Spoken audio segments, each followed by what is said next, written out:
د چین او هند ترمنځ د لداخ څه مسله ده؟ لداخ چرته دی او ولې دومره مهم دی؟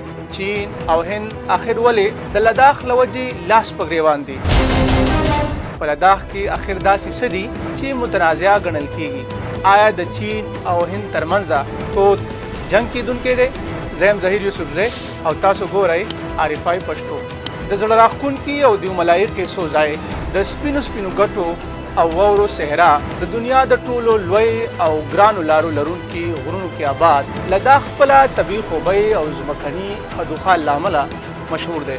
چین او هند 3488 کیلومتره پوله لري. د چین او هند ترمنځ پولې په 1940 کې جوړې شوي دي، خو له دې باوجود د هند او د چین ترمنځ په څه سیمو تاوتریخوالی روان دی چې پکې لداخ ډېر مهم دی او نن سبا دا مسله بیخي توده ده. ویل کېږي چې چین د لداخ په سیمه کې د برهم په دریاب د یو لوی ډیم تابع کړی. هند په انډو تبتي پوله LAC لاین آف ایکچوال کنټرول د پولیسو شپږ نور بټالین کې نیولي دي چې مقصد یې دغه واورین محاذ د چین د خولې نه شو کول دي. خو آیا هند به د چین سره پنجه ازمایي وکړي؟ د هند او چین ترمنځ د پولو سره لګېدلي دغه متنازعه ځایونو په وجه مخکې هم بلها شخړې شوي دي او پته لګېدلې ده چې څوک څومره په اوبو کې دی. یاد دې وي چې په 1962 کال کې د هند او چین ترمنځ یو لویه جګړه رامنځته شوې وه چې پکې چین هند ته ماتې ورکړې وه. په نتیجه کې اکسای چینکانګ سیمه د هند د لاسه وتلې وه. اگر چې هند او چین دواړه لوی پوځي ځواکونه لري، خو هند په دې وخت کې د دې جوګه نه ښکاري چې د چین مقابله وکړي، ځکه چې د چین د سیمایز هیوادونو سرمایه‌کارۍ له وجې ډېرې ښې اړیکې دي.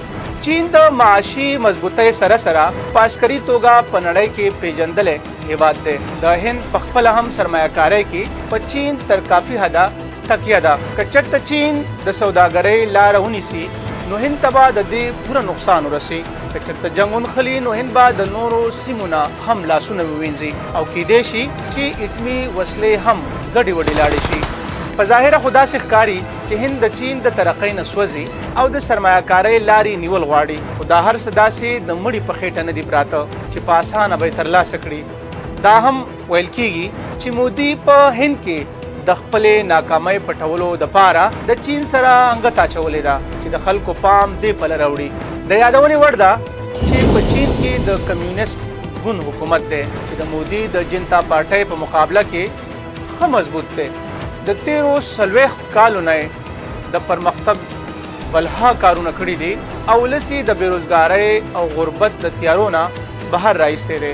چین جنګ کول نه غواړي، کنه نو چین په هر لحاظ طاقتور دی او دا ټولې مسلې په پوځي ځواک هم حل کولی شي.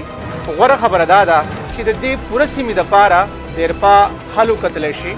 د کشمیر او لداخ نه واخله د اروناچل پردیش پورې ټولو سیمو کې حل په ښه خبرو اترو سره وشي.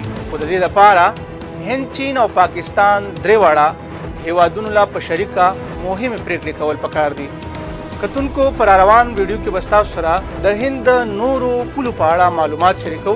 که زموږ دغه پروګرام ستاسو خوښي نو سبسکرایب یې کړئ او د ملګرو سره یې شریک کړئ.